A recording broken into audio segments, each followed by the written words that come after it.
Committee will come back to order. Mr.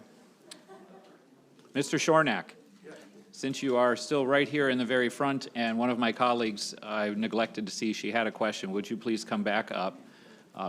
Senator Santana does have a question for you. My apologies, Senator, for missing your signal that you had a question. Oh, that's okay. Thank you, Chair. Mr. Yarnack, one of the things that I really don't understand about the 2020 presidential election is that it's not that much different than 2016 for the city of Detroit.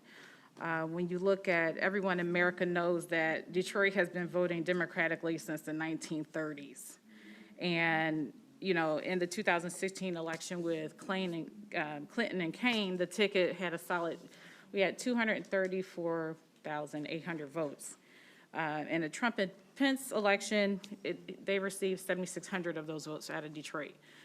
Similarly, in 2020, the Biden-Harris election, around the same amount of votes came out of Detroit, 240,000.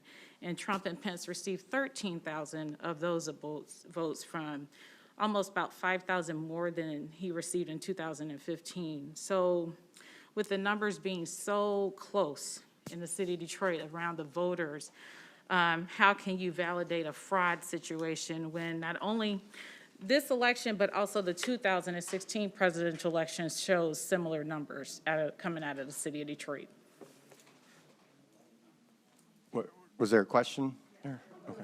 How can you Sorry. Yes, there was a question, Mr. Yarnick. How can you validate fraud coming out of the city of Detroit when the numbers from the 2016 election are not that much different from the numbers from the 2020 election?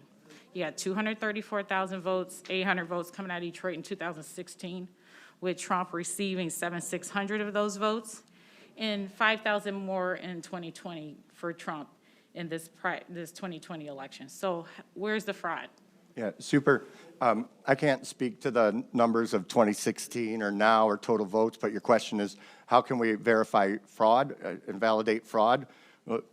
Over 229 deceased people voting, that's fraud. That's not my definition of fraud. That's just the generally accepted definition of fraud. And 2,660 vacant addresses of burnt down lots, and these people voted, the dead people voted, that's fraud. That's how I validate the fraud and my personal experience on November 4th, being there, watching ballots come in that aren't in the qualified voter file, they're not on the written log, and yet they're still counting those. And you'll hear from other people say, hey, all we want to do, it's so easy to challenge a ballot. You just go like this.